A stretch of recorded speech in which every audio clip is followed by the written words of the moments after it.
I'm Louise Fletcher. I help artists to find their own unique creative voice, and today I want to talk to you about how you can make your best art. Now, I posted a video about this last week and got great response from it, and I thought it might be helpful to go into a bit more detail about the practicalities of the idea that I shared.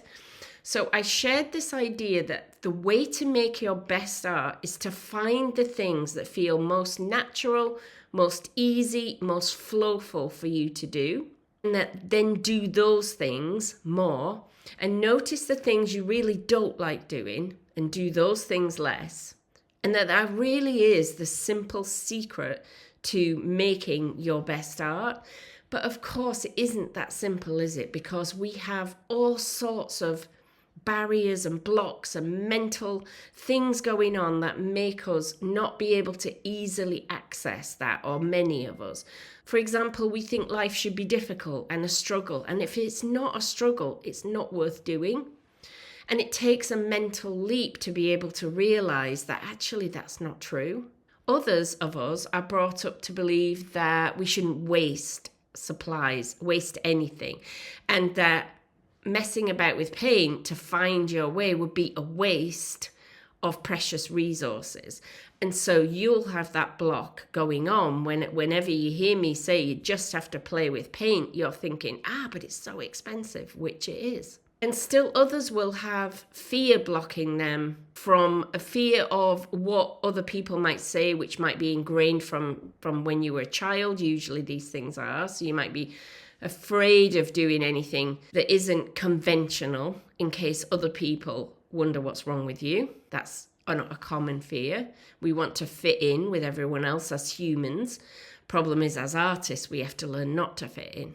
And finally, I think there might be just a real misguided idea about art making and how it's supposed to be. So we're supposed to be born as artists with an innate natural talent. We just get the brushes out and we make something wonderful like a Monet.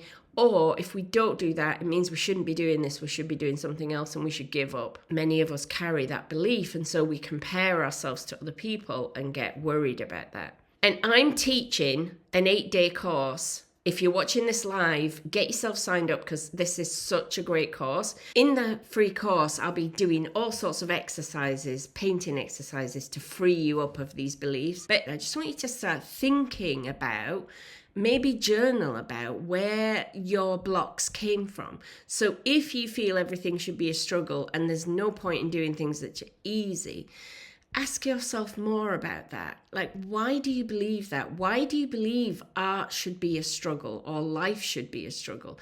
Who first told you that?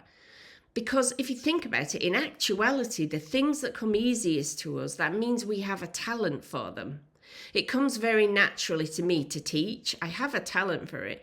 I'm not boasting about it because it's nothing to do with me. I seem to have been born with it. There are other things I'm terrible at. But we all have things which come naturally and flowfully and easily to us because we have a talent for them. But when we push against that and try and do the opposite, the thing we're not good at, of course it doesn't work. So that, when we start to dig into these beliefs, we can see that they actually don't make sense. The idea of waste, okay, you don't want to waste materials. If you were learning to be a joiner and you were going to make cabinetry and beautiful, furniture, handmade, would you expect to do that without wasting any wood? Would you expect to go to college and be taught how to be a cabinet maker without wasting wood? Of course not. You would need to use the wood in order to learn. You would need to make a lot of bad cabinets and mess up a lot of joints and get the measurements wrong a lot of times before you start making beautiful cabinetry. So when I ask you your opinion about something, you wouldn't say, well, I don't have a talent for making vocal sounds. I can't tell you my opinion because I don't have a talent for just that thing that people call talking. I haven't learned how to do that. You just talk. Some of us talk in one way, some talk in another, but we all talk. This is the same thing. You can express visually. you think there's some kind of criteria that makes yours good and someone else's bad, which is why you are worried. But art really is subjective, and people really will buy anything. So somebody will buy anything. Just put that out of your mind and say, I can express myself visually. I wonder what that would look like. That's exciting to think. And then this fear of being judged. Okay, people might think you're useless. I've got news for you. People think all sorts of things about you that you don't know. We just need to ignore them.